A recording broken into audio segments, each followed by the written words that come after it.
Sangkong.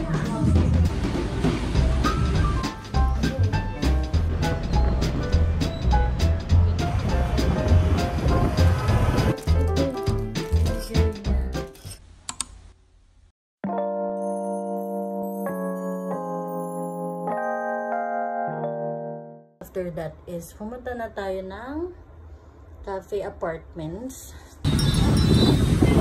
Ganda!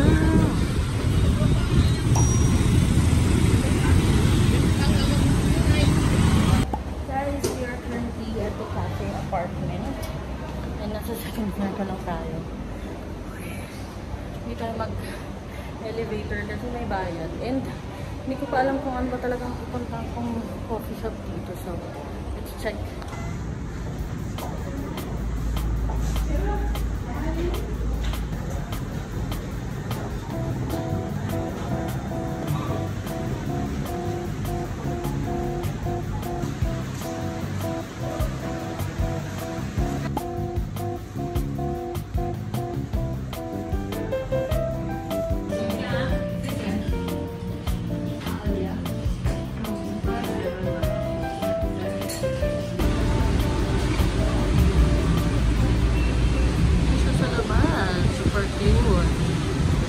The view, the walking street. See? Ulan pa din.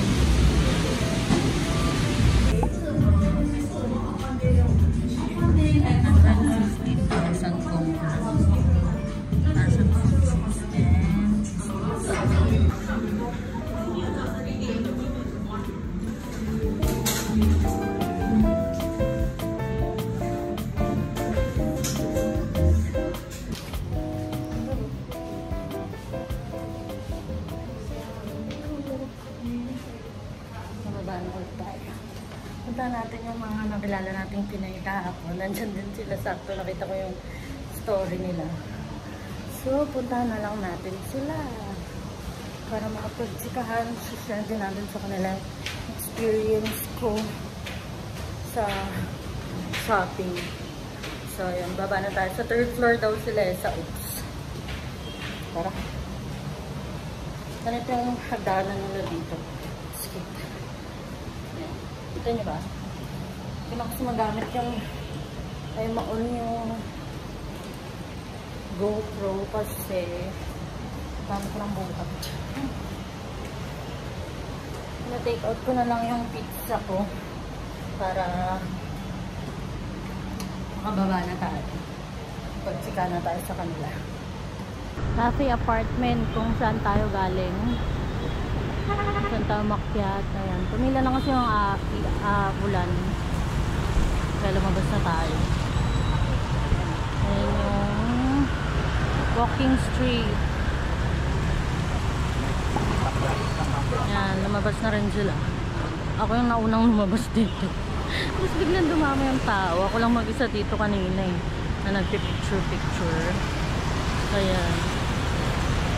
Cute, ang ganda niya. Ang ganda niya pag ano na, maraming ilaw. Doon tayo galing kanina, kung nakikita nyo ngayon yung Good Day sa pinakataas. Ayan. Doon tayo galing kanina. Doon tayo nagkape. Sayang, tumila na yung ulan, no? Ang ganda siguro ng picture ko. Pero okay lang, nakapagpa-picture naman tayo. Yan yung mga tao. So, ayan.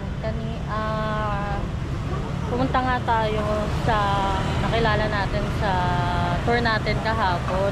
Sa Oops sila. Sa third floor. Nandun sila kanina. Pinuntahan natin. Tapos nagkwentuhan lang kami saglit. Tapos ngayon, pumunta na sila ng Opera House ata. Tapos ngayon tayo naiwan dito para picturean si Cafe Apartment. Tapos baka umuwi na muna tayo para baba na natin itong mga pinamili natin. Tinake out ko na nga lang pala yung pizza. Tapos mamaya parang gusto nilang makipagkita sa Buevian Street. So baka sumama tayo. Let's go, uwi na muna tayo guys. Tayo naglalakad ngayon. Sabi ko uwi na tayo eh. Pero sabi ko lakarin na natin papunta dun sa unahan. Para makuha na natin ng picture yung ano, building doon. I'm not sure kung anong building siya eh. search natin. Ganda, no? Okay guys, so apparently yung nakita pala natin, itong pupuntahan or lalapitan nating building is French style municipal hall. Pero I'm not sure kung gamit pa nila, hindi na ata. Since building nga siya nung ano pa, French colonial. Ito yung mga naiwan nilang building din dito. Sobrang ganda guys. Ang ganda. Oh my god. Pakita ko na sa inyo.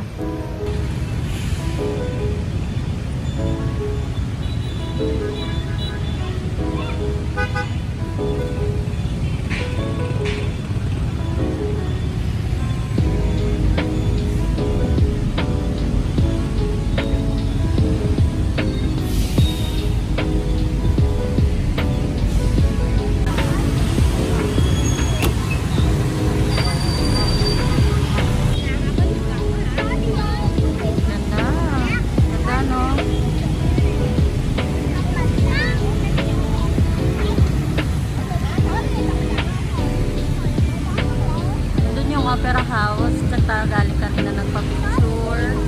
Tapos doon yung cafe apartment sa bandang gitna. Tapos ito yung walking street. Ang haba. Malapitan. Ganda oh. Kanina ko lang mag-picture sa akin. Gusto ko. Ganda guys. Ganda sa malapitan.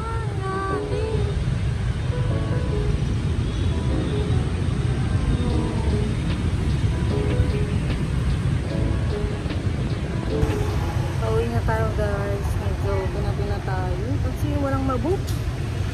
Kanina maliwanag pa nung umalis tayo sa cafe apartment. So ngayon, although kanina naman padilim na talaga, kasi 6:22 na. Naghintay na tayo nung grab motor natin. At last ay nabook na. Dito ako sa Fendi. Inilawan na ako dito. Kanina walang ilaw dito eh. Ngayon meron na.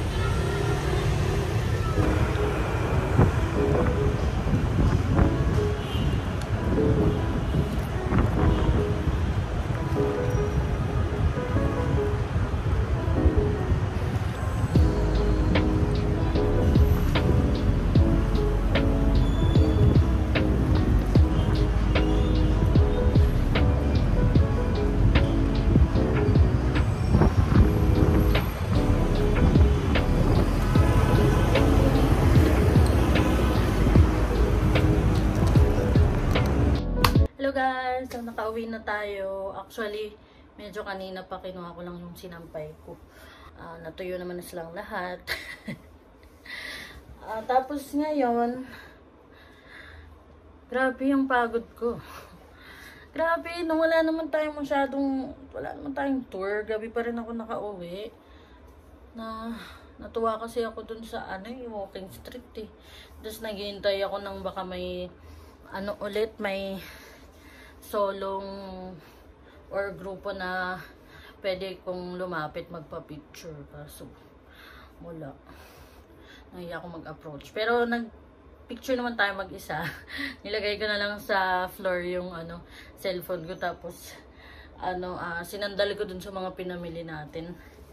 And then natagalan din tayo pala mag-book. Tapos yung binook ko is hindi pa diretso dito kasi nagpababa ako sa TP Bank na malapit dito. 6 minutes away. Kasi naubusan ako ng pera. Hindi ko alam bakit. Alam nyo nung kinikwenta ko siya, akala ko talaga kasya na yung 6,000 pesos kapag winidraw. Akala ko, 6,000 pesos siya in pesos. Akala ko kasya na yun. Akala ko nga sobra-sobra pa eh. Yung pala hindi pa. Tapos, ayun, nag-add ako. Feeling ko yung bukas yung sa sobra. Kasi 500,000 na yung 500,000 pa yung meron tayo. Tapos one day na lang tayo, bukas na lang wala naman na tayong gagawin. So, let's check. Kung hindi natin siya maubos, hindi ko alam. O nga pala, hindi ko alam kung hindi ko nabanggit, pero dito sa Mauki House, meron pa akong balance na 250,000. Kasi, nakiusap ako, I'm not sure kung nasabi ko na to nakiusap ako na yung sa last day ko, since 10 PM or 9 PM, mag-check out na ako. Baka pwedeng half lang or baka meron silang price na mas mababa instead na 1 day talaga. Ayun, mabait naman si Hana. And ang siningil niya na lang sa akin is 250,000 para dun sa half day. So, isa-isay natin yung mga pinuntahan natin ngayon. First, dun sa cafe, Kong Cafe na nasa harap ng Turtle Lake. Tapos, after that, tumiretso na tayo, naglakad tayo papuntang War Remnants Museum. And then, after War Remnants is nagpa-spa or ano na tayo ng buhok, nagpa-hair spa. Ang bango ng buhok ko, amin natin kung hanggang ngayon mabango pa rin after a whole day Ang bango pa din, guys. What if pumunta tayo dito every month para magpa-hair spa? Tiyan! Ang yaman para lang magpa-hair spa. Sana meron din nun sa Philippines, no? Pero parang meron nga. Let's see. Check natin. Para siguro, pag ganun din tayo, try din natin yung sa Philippines, sa Manila. Tapos, after natin magpa-hair spa, is pumunta na tayo ng Bentan Market na fail. Fail yung pagpunta natin sa Bentan Market dahil nga overpricing sila. Pero wala naman tayong magagawa. Hindi ko rin kasi masyadong na-research kung saan pa pwedeng bumili ng mga souvenirs. Pero dun kasi sa Bentan Market is kompleto na talaga sila for souvenirs. Kaya one-stop shop na talaga siya. Pero kung ang hinahanap nyo is mga coffee, yung mga nuts, yun, marami yan sa Tandin Church. Ay, yung sa Tandin Market. And yung, kung mag-uwi rin kayo nung G7 na coffee, doon, meron din silang mga box doon. Meron din silang may nakita rin ako doon ng mga Nescafe na Vietnamese version, meron din doon. Tapos, meron din sila doon mga pantulog, mga ganun. As in, local, kasi siya na palengke. So, kung ano yung kailangan ng mga locals, yun yung nandun, yung parang pang takip sa sun. Kasi pag nangmomotor sila dito, as in, covered sila. So, ayun, meron yun doon. Kung gusto nyo rin yun para magamit sa Philippines, why not, diba? Mainit din naman sa atin Ang bala ko lang talaga sa cafe apartment is pipicturean siya galing sa labas. Oo nga, no? Dapat, kung ginawa natin yun, di tayo sana ginabi. So, ang bala ko lang talaga dun is magpipicture ako galing sa labas. So, habang naglalakad tayo, umulan ng malakas. So, sabi ko, sige na nga, akyatin na natin. At saka ang lakas ng hangin. Akyatin na natin, magkape tayo dito. Kaso, yung elevator nga pala is may bayad doon. And hanggang 8th floor siya.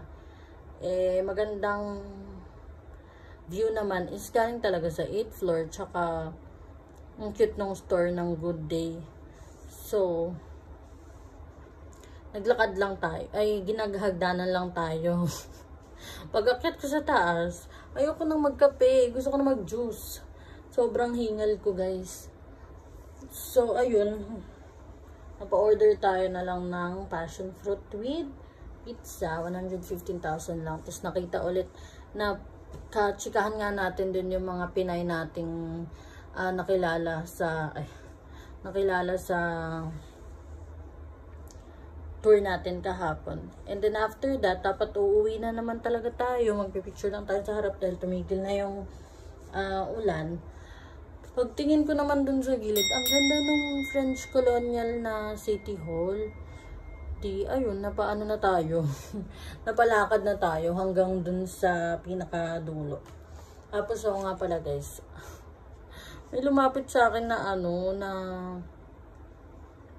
guy, Indian siya. Tapos medyo may edad na. Hindi naman may edad. Siguro, basta mas matanda sa atin, gano'n. bigla na siyang nagkwento-kwento ng buhay niya. Nung una tinanong niya lang, anong building yan? Ganyan. Siyempre, mabait naman tayo, tinabi natin. Tapos, nandun ako nun sa French Colonial. Last picture ko na sana yun, tapos bigla siyang lumapit. Tapos, ayun, tinatanong niya kung nagkwento-kwento na siya sa buhay niya. Tapos, ang dami niya ng tanong kung ano-ano, parang saan, ano mga ginawa mo dito, mga ganyan. Tapos, kwento niya yung buhay niya. Tapos, basta kung ano-ano yung tanong niya. Tapos, nung, sabi niya, baka gusto mo, kita tayo mamaya, mga ganun-ganun na. Tapos, nag-iisip na ako ng way para makaalis sa conversation na yun at makaalis na. Sabi ko na lang, tingnan natin kung may energy pa ako mamaya. Tapos sabi niya, may WhatsApp ka ba? Sabi ko, no, hindi ako nagwa-WhatsApp. Dito lang. Sabi ko, kasi sa Philippines, hindi naman yan ginagamit. To, naka-install talaga yung WhatsApp ko. Tapos, sabi niya, sige, ano bang ginagamit sa Philippines? So, syempre, kailangan naman mag-ano pa tayo. Binigay ko na lang, hindi ko naman sasagutin. Nasa message request na siya, nakita ko. Pero, hindi ko na lang sasagutin. And, paalis na rin naman tayo. So, siguro impossible naman nang ma-meet ulit natin siya. So, hayaan na lang natin. After that, ayun, nakaalis na tayo. Pinipilit niya pa rin ako hanggang dulo na, sige meet up tayo mamaya. Hindi tayo magiinuman kasi hindi naman ako umiinom, sabi niya. English yun na. Sabi ko, sige, let's see kung may energy ako. Ayun, lumayo na ako. Hindi pa ako nakapag-book. Nagbubook na sana ako nun. Tapos, sabi ko na lang nandun na yung na-book ko. Pero wala pa nga akong na-book kasi natataranta na ako. Tapos, ayun, medyo natagalan tayo sa paghintay ng Grab kasi traffic nila, rush hour nila dito ng 6 to 7 p.m. 6 p.m. yun nung nagbubook tayo.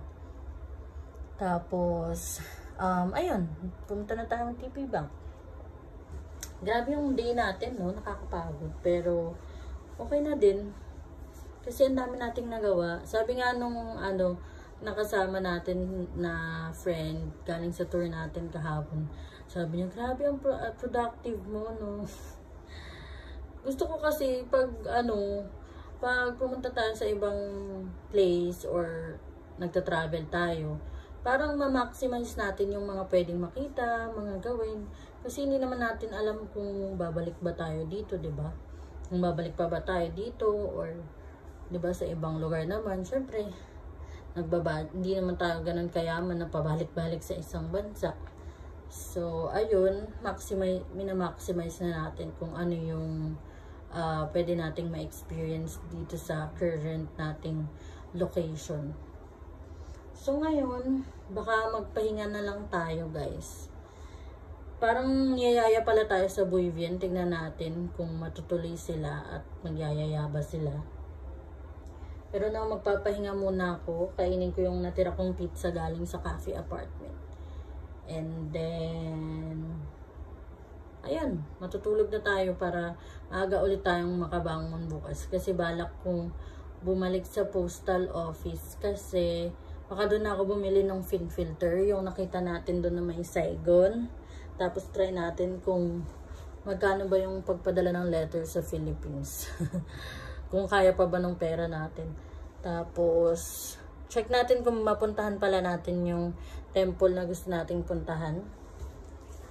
And then, magko-coffee making. Magko-coffee making tayo sa next video. Kaya, panoodin nyo.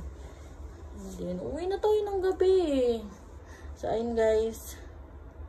Pahinga na muna tayo. Balikan ko kayo kung may event pa tayo. Mamaya. Okay guys. So, ayun. Hindi na tayo nakalabas. As in, nakahiga lang tayo. Pahinga. Hindi na rin ako nakakain ng dinner. Pumunta nga pala dito yung may-ari ng netong Airbnb, si Hannah. And binigyan niya ako ng gift. Grabe, sobrang sweet. Ito siya, pakita ko sa inyo. Ang binigay niya is itong electric fan pa, may pie. Wako pa, mahirap. Itong pamaypay, super cute. Look, palagay Vietnam. And then, ito. Fin filter. Diba? bibili sana tayo bukas. Kasi, bala ko doon na lang siguro tayo bibili sa post office. Kasi, doon ko nga nakita yung merong parang tinitwist or nilalak or yung parang hinihigpitan. At ito, binigay niya. Sobrang sobrang tamang-tama, no? So, ayun, wala lang tayong problema sa filter para bukas. Ngayon, dinidecide ko kung anong oras pa aalis bukas. Baka, na lang tayo, no? Chill-chill na lang siguro tayo bukas. Kasi, gusto ko pa rin namang bumalik ng post office. Para, siguro, kung wala masyadong tao, ma-film natin ng maayos. Tapos iniisip ko ba kung magpapadala ba talaga ako ng letter. Pero baka, hindi ko alam kung, kasi nga medyo limited na yung ating budget. So, gusto ko kasi makita siya kung paano yung itsura niya. Or, hindi ko alam. Siguro baka kina daddy ako magpadala. Ganon. Tapos, tingnan natin baka sa Book Street may tayong hindi ganon ka-crowded. Katulad nung unang punta natin. Same din sa sa post office na kung hindi masyadong crowded, diba? Tapos, baka makapagpa-picture din tayo. So, baka mga tanghali na tayo lumabas para dire-diretso na kasi yung coffee making is 1 PM pa. So, wala naman kasi tayong ibang gagawin eh. Bala kong pumunta sa Winmart. Parang yun yung local na 7-Eleven yung dito. Pero, parang hindi sa 7-Eleven. Parang grocery, pero maliit lang. Ganon. Kasi dun mostly yung mga local na mga, nila, mga instant, ganyan. Doon natin nabili last time, di ba? Yung sa Hanoi, yung mga pho na instant noodles. So, let's see kung anong mangyayari bukas. Pero yun, bala ko talaga tanghali na para ma-enjoy pa natin si Monkey House. Tapos, ayun. Pero iniisip ko pa talaga kung baka meron tayong nakaligtaan. Si Tianhao Pagoda pala. Medyo malayo siya dito. District 5. So, yun talaga ang sure kong hindi na natin mapupuntahan. Sayang. Pero, ayun. Wala. Wala natin siya mapupuntahan. Guys, tignan nyo. Parang ang ganda-ganda ng buhok ko. Inano siya. Or dahil blower. Hindi ko alam. Parang ang ganda talaga na. Dahil ba dun sa hair oil? Pero kasi pag naglalagay ako ng hair oil sa Pilipinas or baka dahil maganda talaga yung hair oil nila. Kasi pag sa Pilipinas parang ang greasy. Parang bago kang ligo. Ay, parang ganun eh. Ito, tingnan nyo. Lang. Tapos parang ang gaan lalo ng buhok. Anyways, bilis ma-distract. Ayun, mag-good night na muna ako sa inyo, guys. Samahan niyo ulit ako bukas. Tingnan natin kung anong mangyayari. Pero sure ko ng tanghali tayo lalabas. And magko-coffee making tayo. So, kailangan manood kayo. At sumama kayo. So, ayun lang. Good night na, guys. Thanks you sa pagsama sa akin ngayong araw na to na medyo nakakapagod. Pero, marami naman tayong nakita, nakain, at nag-enjoy naman tayo. Kaya, see you ulit tomorrow. Bye!